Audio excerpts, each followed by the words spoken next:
Olá pessoal, voltamos agora aqui com a matéria tabernáculo, né? A habitação de Deus, e nós vamos falar um pouquinho sobre a estrutura do tabernáculo. Nós já vimos uma planta, né? Mas vamos falar um pouquinho mais sobre isso, um pouquinho mais sobre essa realidade, né? Aqui tem uma figura, tá bom?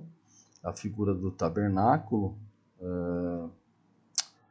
Aqui está as cortinas, né? O tabernáculo em si, né, a cortina, que tinha uma entrada, né, uma porta, que nós já falamos, caminho, verdade, e aqui dentro tinha o santo lugar, o santo dos santos, que é a vida.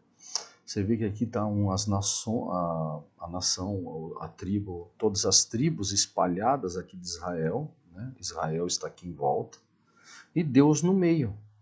Lembra que tabernáculo é Deus falando, eu quero habitar no meio do meu povo, era o centro do povo.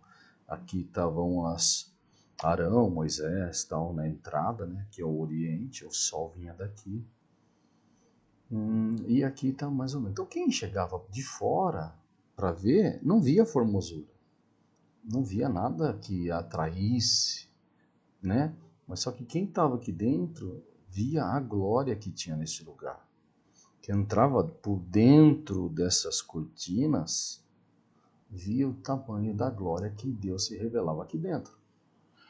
Então isso aqui é uma planta um pouco para a gente poder entender sobre, né, o tabernáculo, que é isso aqui, tá? Que a gente já mostrou, tem na sua apostila. Então é isso aí. Vamos voltar aqui para a estrutura, estrutura do tabernáculo. Aqui é o A, né?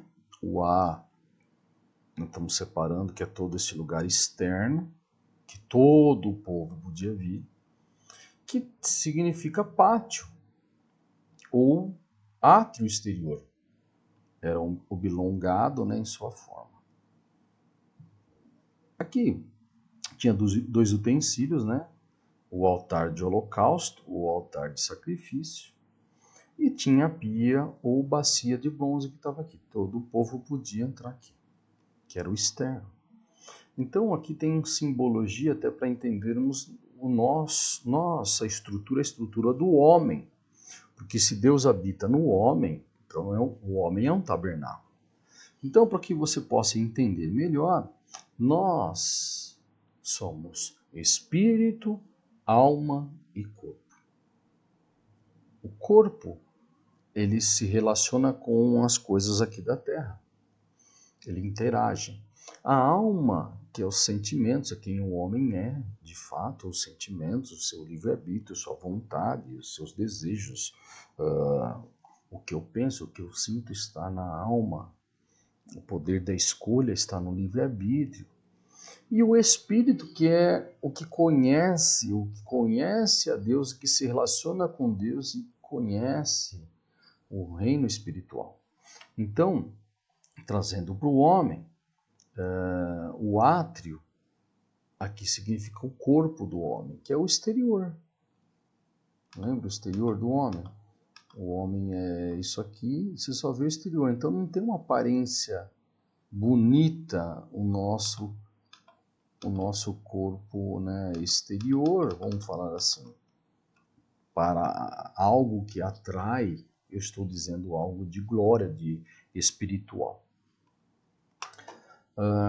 Aqui representa o primeiro céu, que é o céu visível, esse céu que nós estamos vendo. Sabe, você olha para cima e vê algo azul, vê sol, vê lua, vê estrelas, né? Essa realidade natural. Então, o homem natural, ele podia entrar aqui. Mas aqui não, aqui tinha que ser o homem espiritual, né?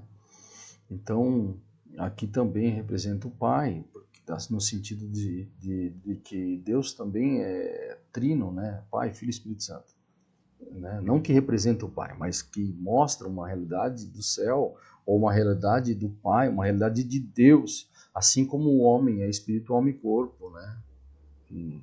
Deus é Espírito, Pai, Filho e Espírito Santo. O santo lugar, aí tem a mesa dos pães, mesa dos pães da proposição, da presença. Nós temos o candelabro de ouro ou menorá, e também temos o altar de incenso. Esse compartimento ninguém vê, fica dentro da tenda, assim como a nossa alma. O corpo você me vê, essa casca, essa capa, a carne e sangue você vê, mas a minha alma você não vê, porque está dentro da tenda, né? E assim é o ambiente que está no interior, que é o segundo céu, que é essa batalha que acontece, né, nas regiões celestiais, né, que se ocorre é no segundo céu, né, que aqui é a alma. E também temos, que é o santo lugar, o B, santo lugar, que é esse lugar aqui. E depois nós temos o santíssimo lugar, que é o C, ou santo dos santos, que é além do véu. Que significa o quê? Aqui tinha a Arca da Aliança, ou Arca do Testemunho, né? E junto com o seu propiciatório. Aqui já representa o quê? Representa o espírito do homem. É aqui que se faz a comunhão entre Deus e o homem. Deus só se comunicava aqui dentro, através do sangue, né? Deus falava com o homem, face a face. Eu vou passar aqui e voltar a imagem lá, só para a gente voltar, depois já vou tirar. Então aqui tinha também a tampa da arca, o propiciatório que estava em cima, só que é um utensílio só. Eu estou fazendo a divisão para que nós possamos alcançar algo maior. Falando do espírito, corpo, alma e espírito. Falando do primeiro céu, que é o visível, segundo céu, regiões celestes, onde se ocorrem as batalhas, e o terceiro céu, aonde está a sala do trono, aonde está o trono de Deus, aonde Deus está habitando. E aonde Deus habita? Dentro do homem, no seu espírito. Beleza? Então é isso. Vou voltar aqui para a primeira imagem, tá bom? Para que a gente possa continuar com essas duas imagens ainda sendo reveladas. Se você notar, você vai ver que o tabernáculo, a estrutura do tabernáculo, ela possui 6 utensílios. 1, 2 externo, mais 3 no meio e mais um lá no Santo dos Santos. Então, 3, 2, 4, 6. 6 significa o número do homem. O 6 é o número do homem. E aqui nós estamos falando de tabernáculo, que é o homem sendo morada. Por isso estamos falando de corpo, alma e espírito. 6 é o homem, número do homem. Eu dividi a arca com um propiciatório para dar 7 itens para mostrar a perfeição de Deus. O 7 é o número da perfeição. Então, é praticamente isso. Aqui está dentro do templo, tá? Dentro da tenda. Aqui, ó, eu vou aumentar um pouquinho a imagem para que a gente possa ver melhor. Aqui está o sumo sacerdote, né? Ele entrava aqui, né? Aqui lá está cortada essa imagem para que nós possamos ver o que está dentro da tenda que ninguém vê, porque a alma e o espírito do homem ninguém vê. Só Deus que vê, porque ele vê de dentro para fora. Então, o que acontece? Aqui mostra o santo lugar e o santo dos santos dentro da tenda. Vou passar mais uma imagem, que é outra imagem cortada da tenda do encontro, né, onde Moisés se encontrava com Deus, falava com Deus.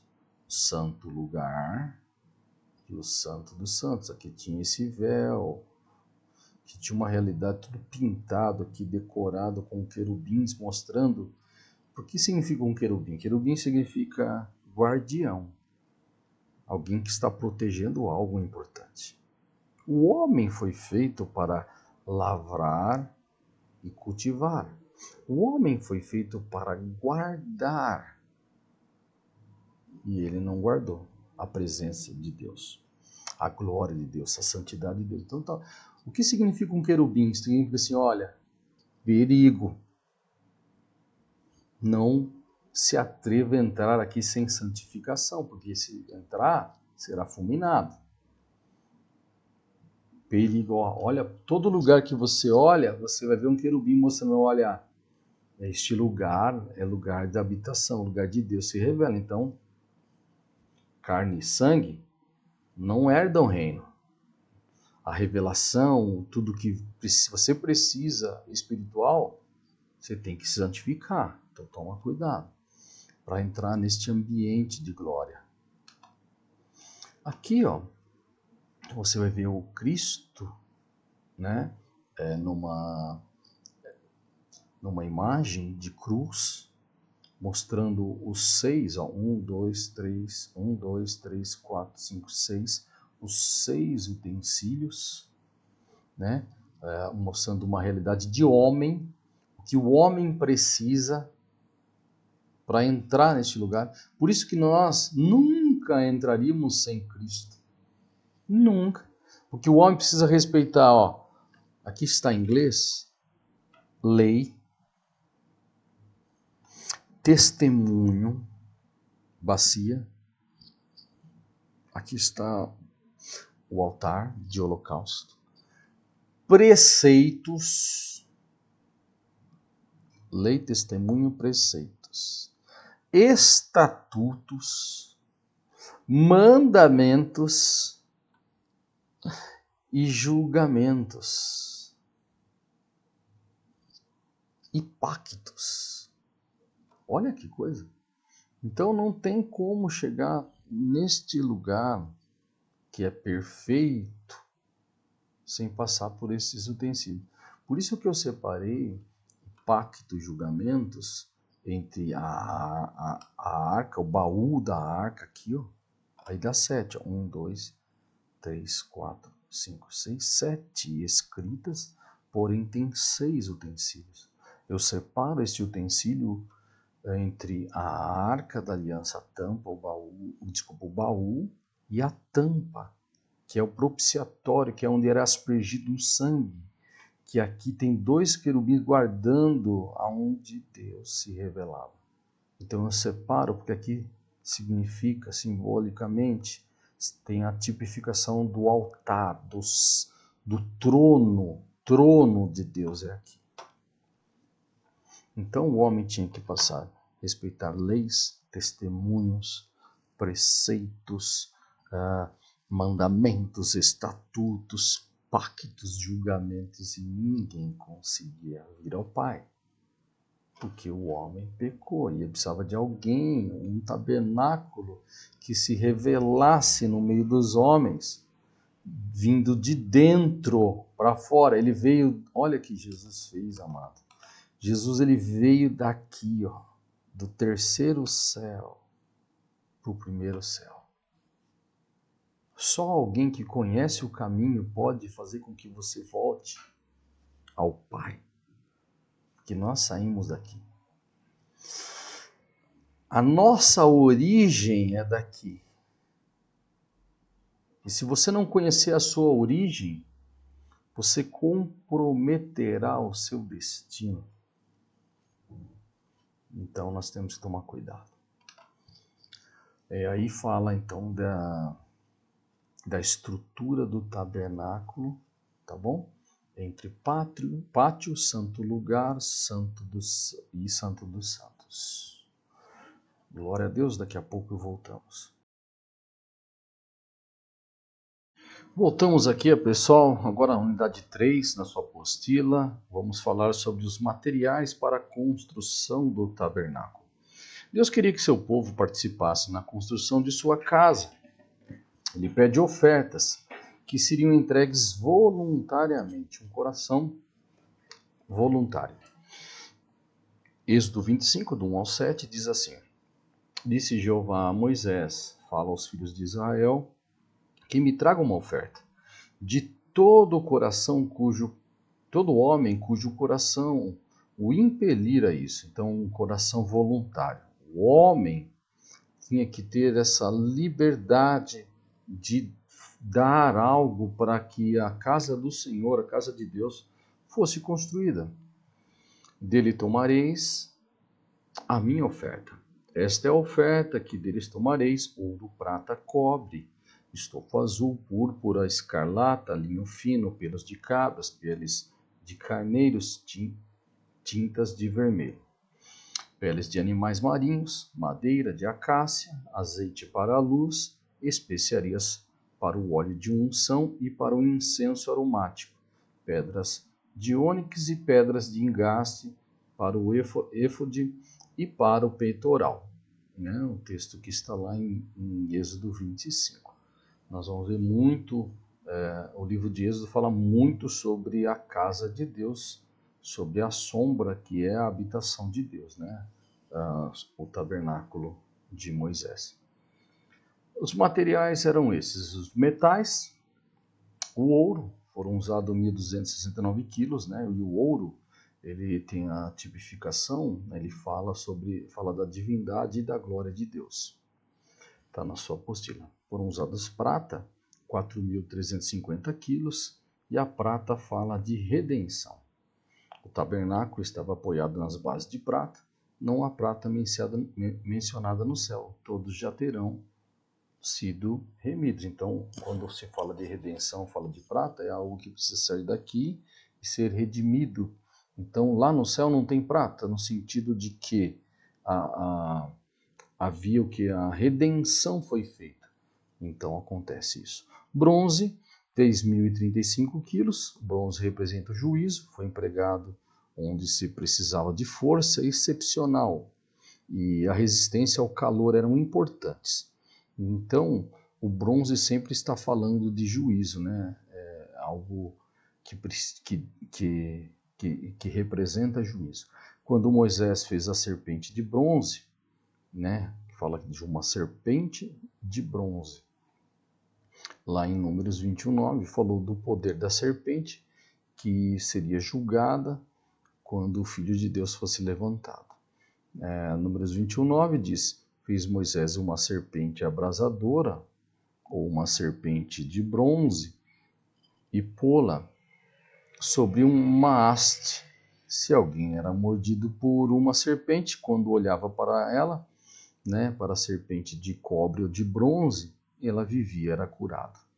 E é interessante aqui, né, nessa versão que nós estamos lendo, que vocês sabiam que serafim,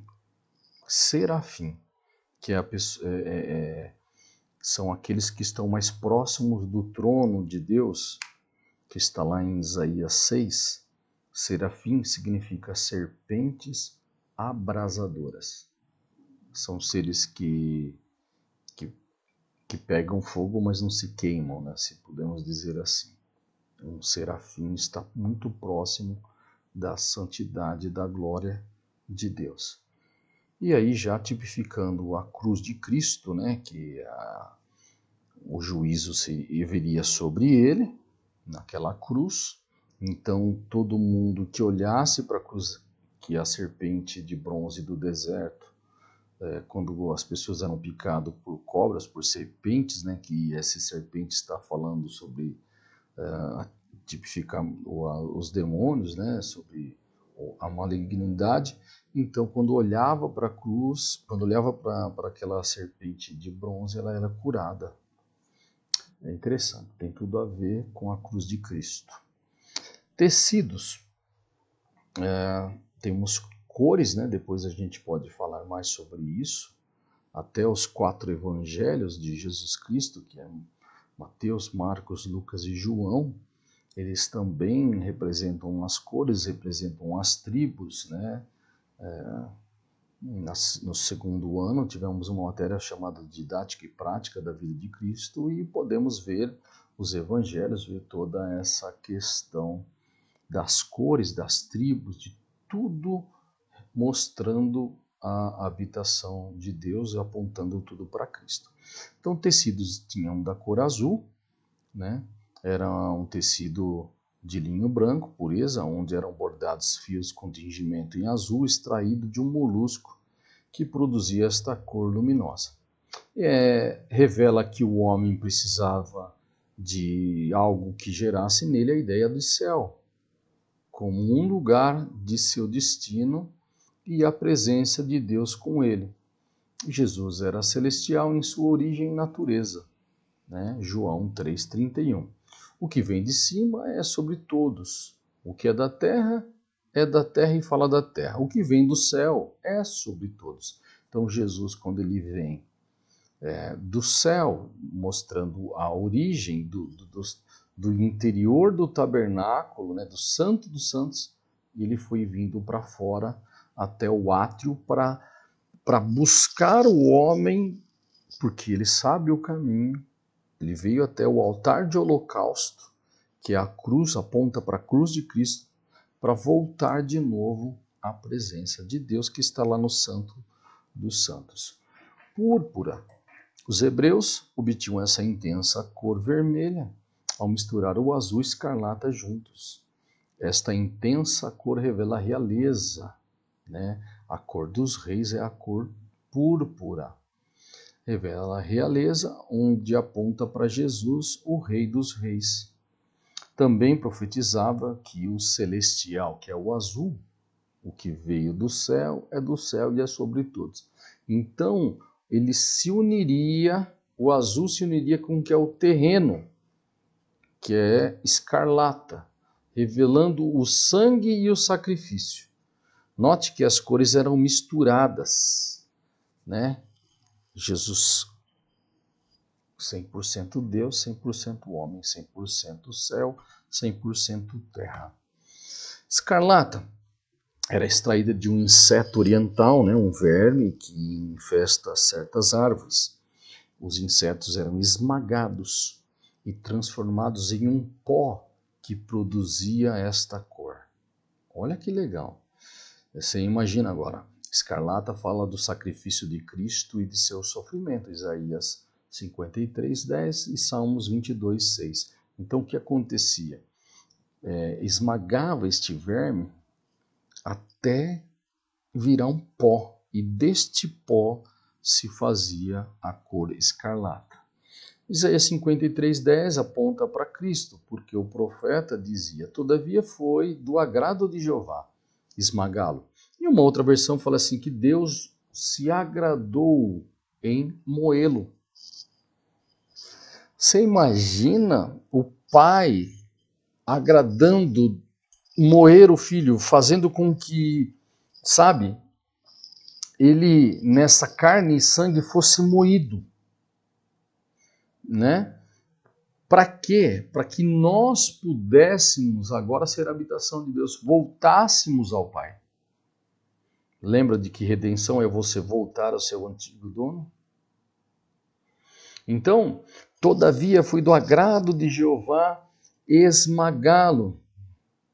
Deu-lhe enfermidades. Por quê? Porque ele levou a enfermidade de todos.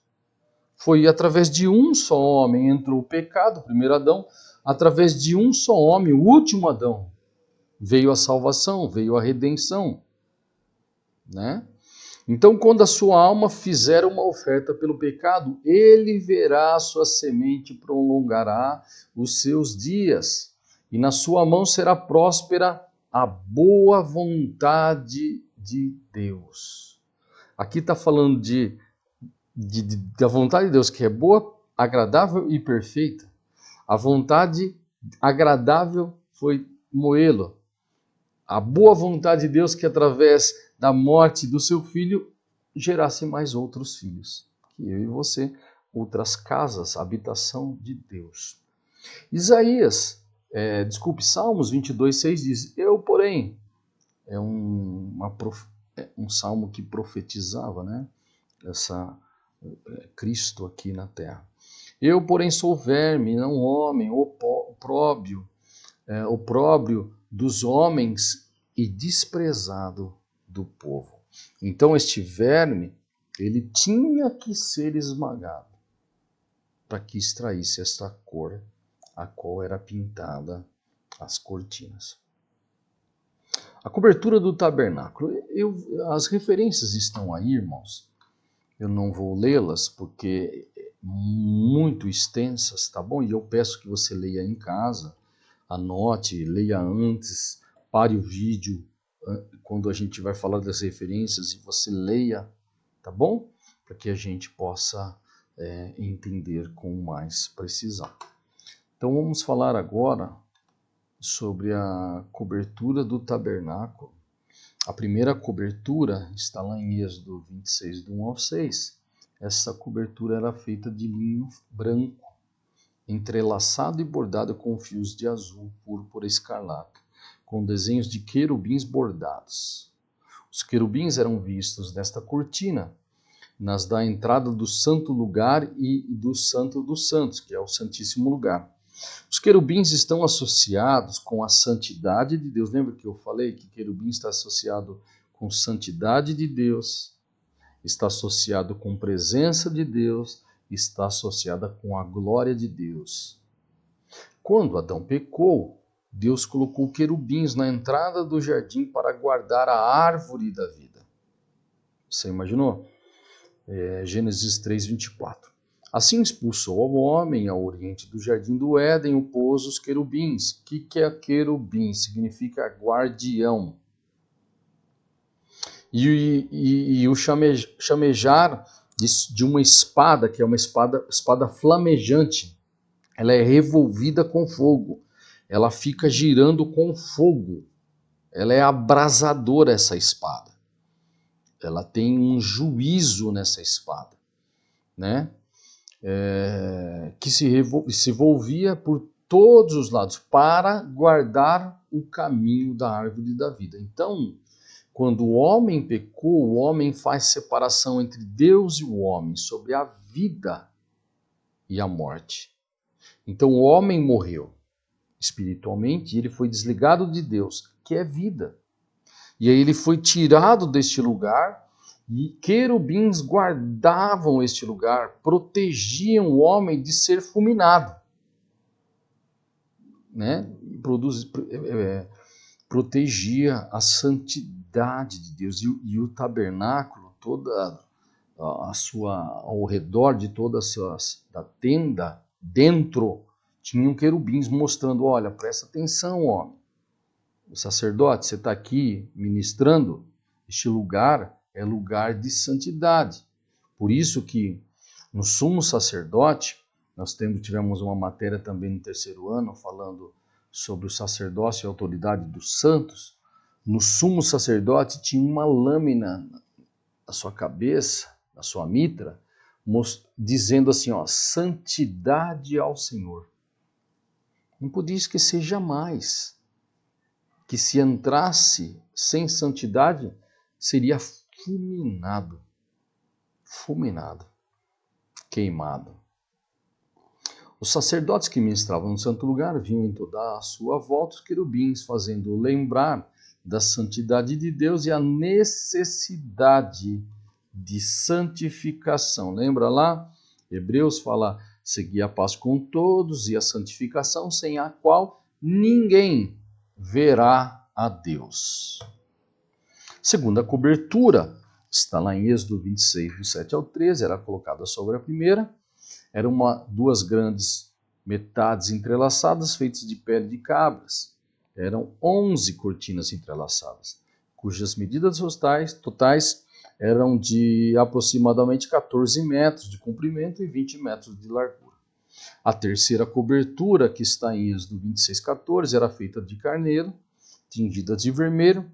Era a primeira das duas últimas que seriam resistentes às intempéries, ao tempo, à chuva, ao sol. Então era uma casca, uma cobertura forte. Esta cobertura revela a obediência e a consagração de Cristo, né? Assim também Jesus precisou anular-se ao fazer o homem e vir a esta carne e sangue, a esta dimensão corrompida, a aprender a obediência por tudo aquilo que sofreu, que está lá em Filipenses 2, do 8 ao 11. E sendo reconhecido como homem, forma de homem, né, outra versão melhor, humilhou-se, tornando-se obediente até a morte e morte de cruz. Ele saiu lá de dentro do Santo dos Santos, junto do Pai, lembra? Sai lá do Pai, passa pelo santo lugar, sai lá do Espírito, porque Deus é Espírito, e aí ele passa pela dimensão da alma, tem os seus sentimentos, mas ele anula os seus sentimentos, no entanto que lá no Getsemane ele fala, Pai, se possível for, afasta de mim esse cálice, mas não faça conforme a minha vontade, mas faça a sua, que é soberana, que está acima da minha. E ele se anulou, obedeceu, cumpriu com o propósito nessa dimensão, mostrou o Pai. Lembra que Filipe falou, mostra-nos o Pai de todo o braço. Ele falou, peraí, você está comigo todo esse tempo e pede, mostra meu Pai? Quem me vê a mim vê o Pai, porque eu e o Pai somos um. Ele vai até afora, até o átrio, as portas de fora, é crucificado naquela cruz, e aí ele volta de novo ao Pai. Então, o Pai é a origem. O céu é a origem. Nós saímos do Pai e voltaremos para o Pai. Por quê? Porque Eclesiastes fala isso. O pó, o corpo volta ao pó, mas o espírito volta para Deus que o deu. Deus soprou, Deus é espírito. Então, Jesus ele cumpriu, ele foi obediente até a morte de cruz. Por isso também Deus o exaltou soberanamente e lhe deu o nome que está sobre todo nome, para que em nome de Jesus se dobre todo o joelho que estão nos céus. Ele uniu tudo. Todas as realidades agora foram feitas uma. Então aqueles que estão no céu, na terra e debaixo da terra, confesse, né? E toda língua confesse que Jesus Cristo é o Senhor. Para quê?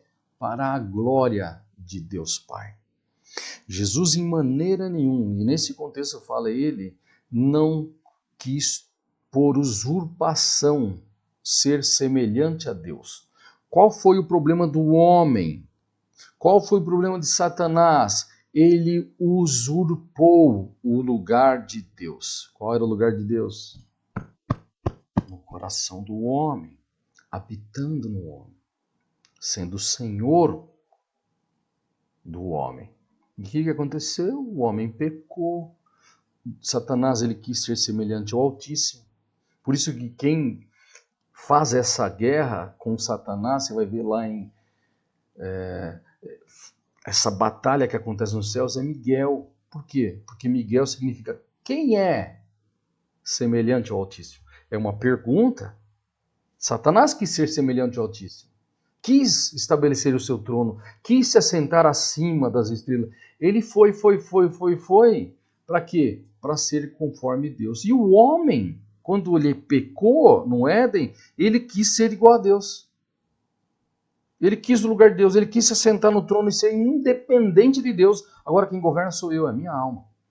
E aí foi desconfigurado todo o ser do homem. O espírito que é Senhor se desligou do céu. A alma, que era para ser uma serva e mordoma, ela agora se torna Senhor e agora se inclina para a carne. E agora vem o segundo, o último Adão e mostra o que é espiritual, porque ele está acima de tudo, que vem do céu está acima de tudo. Só que ele veio como homem em carne e sangue, e ele, para mostrar-nos exemplo de fora para dentro, ele veio de dentro para fora, do Santo dos Santos até o átrio. Agora o que ele faz?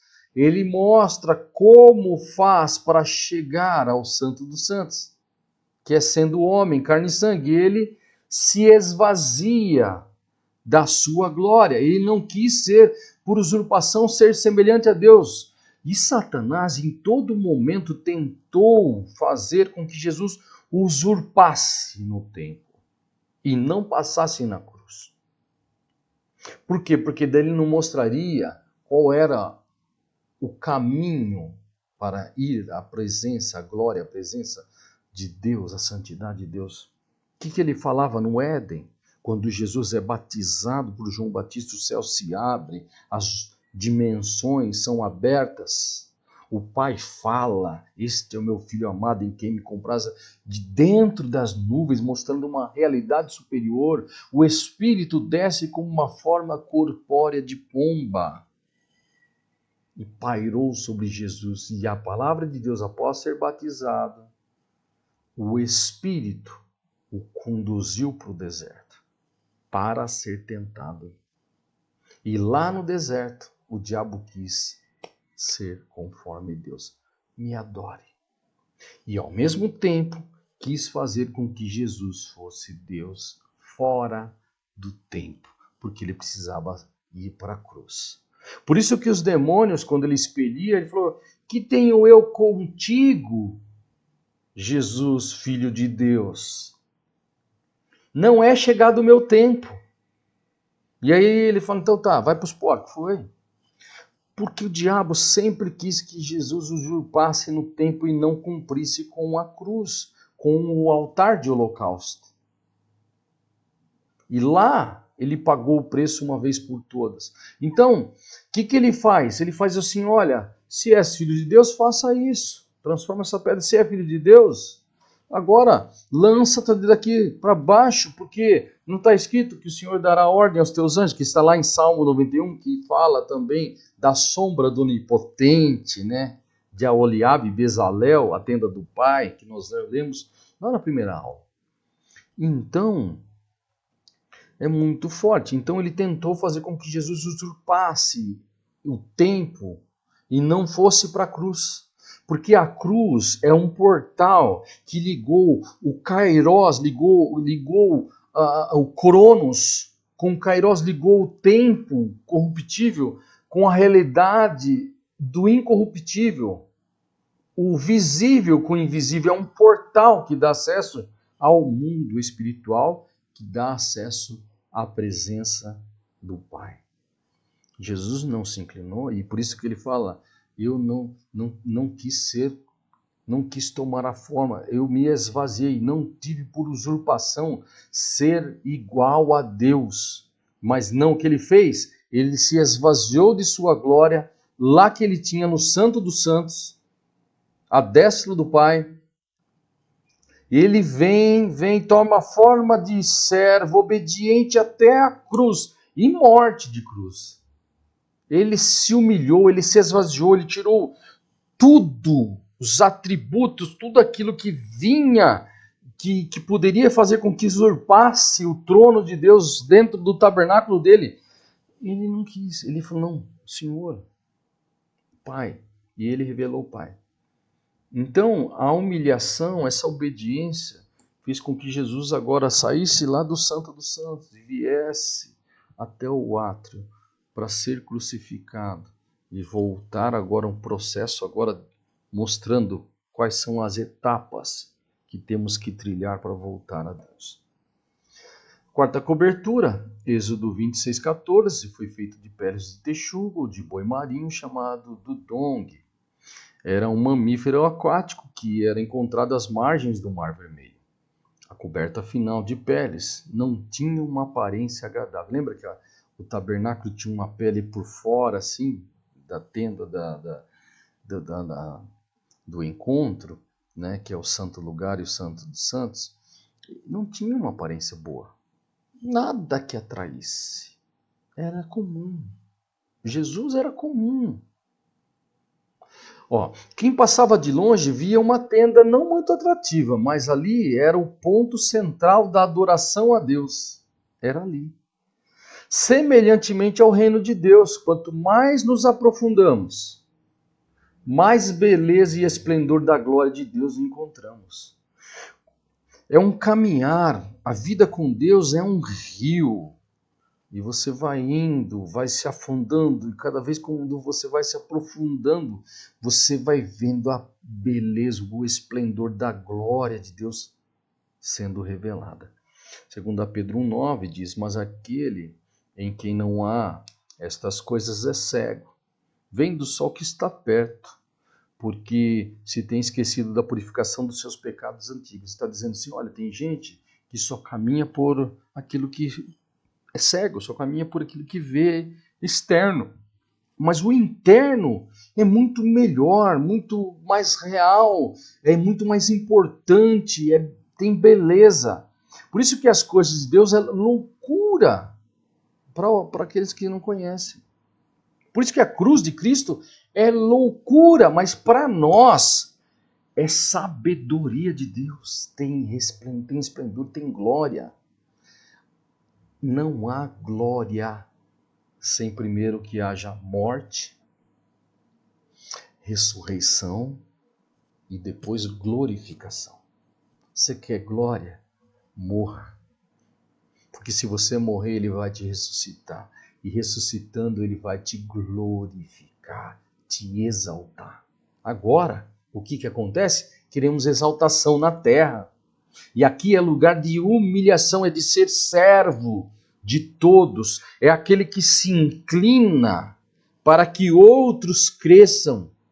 Mas não, agora não. Agora eu quero crescer e matar todo mundo que está do meu redor. Não, evangelho não é isso. Jesus mostrou que é diferente. A vida com Deus é uma pirâmide invertida. Pirâmide aqui fora é onde um manda e todo mundo está debaixo. Vida com Deus não. O maior se faz menor e é apoio, é base para que outros cresçam. Ele se inclina para que ele diminui, como João Batista, que eu diminua e que ele cresça, que ele apareça e resplandeça na minha e na sua vida. Ai, meu Deus, que benção. Então, essa cobertura final de pele não tinha uma aparência agradável, né? Então, as pessoas vinham e não conseguiam ver. Por quê? Porque só vê o que é de vista. Isaías 53, 2, que fala bastante sobre Jesus como homem, né? Deus como homem, crescia diante dele como servo e como raiz que sai de uma terra seca. Ele não tinha beleza nem formosura quando olhávamos para ele. Então as pessoas olhavam e viam Jesus, mas não conseguiam ver o Cristo, a beleza, o esplendor da glória que estava no ungido. Eles viam, não conseguiam ver nem o cordeiro, quanto mais o leão. Jesus ele morre como cordeiro, mas ressuscita como leão. Hoje ele está à destra do Pai como leão, o leão da tribo de Judá. Então quando olhavam para ele não tinha formosura nenhuma, não mostrava beleza, para que nele tivéssemos prazer. Então ele foi desprezado, ele foi rejeitado. Por quê? Porque o povo judeu não entendeu. E o problema de uma igreja que não entende, uma pessoa que não entende, pode estar pensando algo errado e rejeitando Jesus. Eles rejeitaram porque pensaram que o Cristo viria com um cetro de justiça, uma mão forte e subjugasse Roma. Só que Jesus ele veio para morrer para fora, para trazer os que estavam fora para dentro, que estavam desligados. Por isso que a religião, irmão, ela afasta, ela não atrai. Agora o reino de Deus, dentro de nós, esse atrai. Seja reino. As cores das cortinas do tabernáculo. Êxodo 26, 31. Mas a gente já vai falar daqui a pouco. Vou tomar uma água. Voltamos aqui com a matéria tabernáculos. Agora vamos falar sobre as cores das cortinas do tabernáculo, que está lá em Êxodo 26, 31. Né? Temos a cor azul. A presença da cor azul desde a entrada até o interior do tabernáculo deve servir-nos de lembrança quanto à necessidade de nossa vida, né, serem impregnados com os valores celestiais. Mateus 6, do 9 ao 10, que diz assim, portanto, orai vós deste modo. Pai nosso que estás no céu, santificado seja o teu nome, venha o teu reino. Seja feita a tua vontade, assim na terra como no céu. Que seja os valores celestiais impregnados aqui na terra. Jesus fez isso. Essa é a oração que ele nos ensina, né? E é a nossa oração também, tem que ser. Colossenses 3, do 1 ao 2, diz: portanto, foste ressuscitado juntamente com Cristo. Lembra no batismo, né? Nós morremos com ele, mas no batismo também ressuscitamos com ele. Buscai as coisas lá de cima, onde Cristo está sentado à destra de Deus. Pensai nas coisas lá de cima, não nas coisas que estão sobre a terra. Então, os valores do céu, agora que o azul representa o céu, tem que ser agora vivenciados aqui na terra, né? E é esse mesmo texto que fala que as nossas vidas estão escondidas em Cristo, né? Que nós falamos lá atrás. Quanto aos evangelhos, representa o evangelho de João, né? Lá em Didática e Prática da Vida de Cristo, segundo ano, né? Nós vimos isso, cuja face do Apocalipse é a águia. A púrpura, esta cor era usada pelos ricos e reis. A púrpura representa a riqueza mundial e a realeza do nosso Senhor Jesus como Rei dos Reis, Senhor dos Senhores. Quanto aos evangelhos, representa o evangelho de Mateus, cuja face do Apocalipse representa o leão da tribo de Judá. Você vai ver que o tabernáculo, daqui a pouquinho nós vamos falar mais, as 12 tribos ficavam ao redor da casa de Deus, da tenda de Deus que estava no meio. Então, cada 12 tribos tinha uma tribo que era representante. E todas essas tribos tinham a representação dos 4 evangelhos, as cores dessas cortinas, tinha os símbolos, as bandeiras, que nem a águia, o leão, o novilho, o homem, todas elas representadas. Você vai falar assim, é coincidência? Não. É Deus revelando a sua casa, o seu tabernáculo, né? Por isso que os evangelistas falavam sobre Jesus, né, desta maneira, apontavam. Escarlate, o carmesim, o vermelho, né, que aponta para o sangue do Cordeiro de Deus que tira o pecado do mundo. O sangue, ele representa a vida e remissão. Por quê? Porque a vida está na carne e a vida da carne está no sangue. Representa a remissão, purificação e redenção. Quanto aos evangelhos, representa o evangelho de Marcos, cuja face do Apocalipse é um novilho. O branco, que é do linho, esta cor representa a pureza, a santidade, justiça, né? Linho de justiça.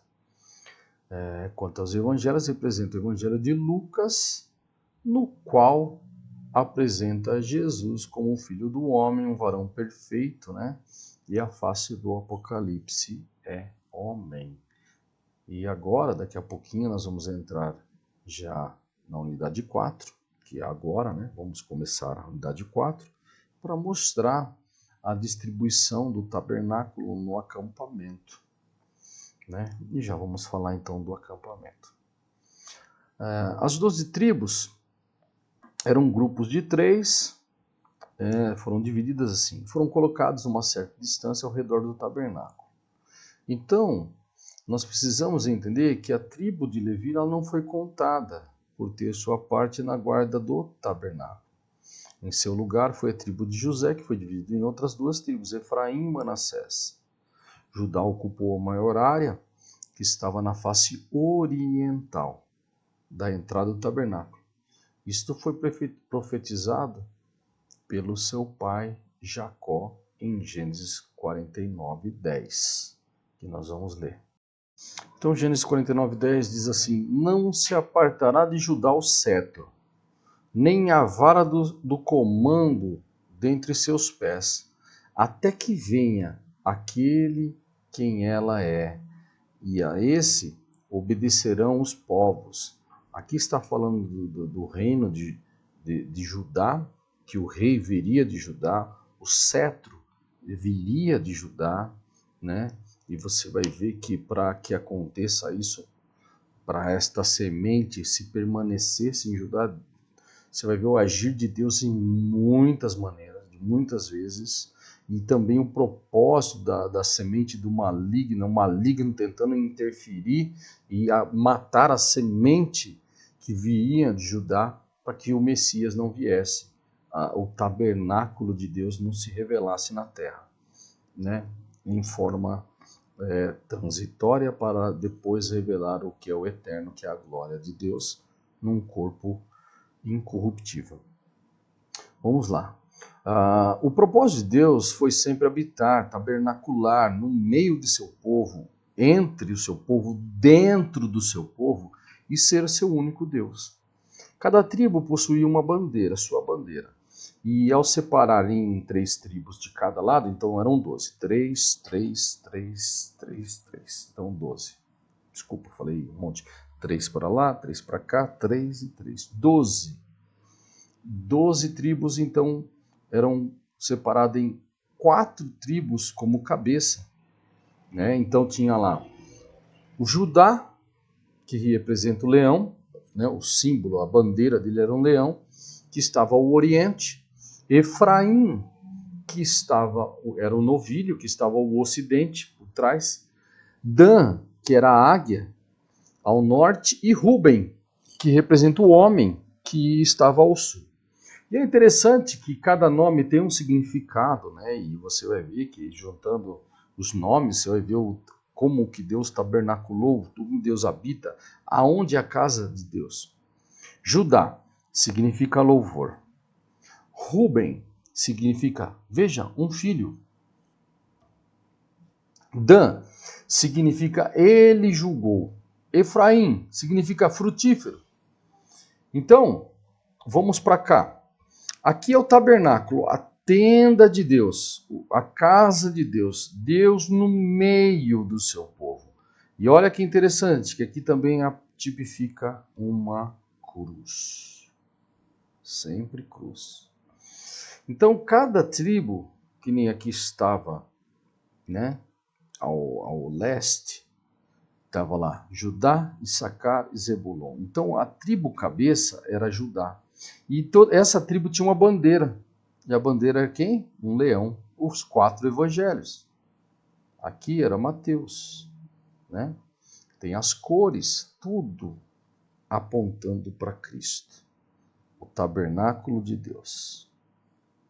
A casa de Deus, como Deus sempre quis. Ao oeste estava Efraim, Benjamim e Manassés. E Efraim, que está em vermelho, é a tribo cabeça, cuja bandeira era um novilho. Em cima, ao norte, estava Dan, Naphtali e Aser, cuja bandeira é uma águia de Dan, né? Aqui apontando para o Evangelho de João, Efraim apontando para o Evangelho de Marcos, e embaixo ao sul estava Ruben, Simeão e Gade. E Ruben apontando para o homem, que era o Evangelho de Lucas.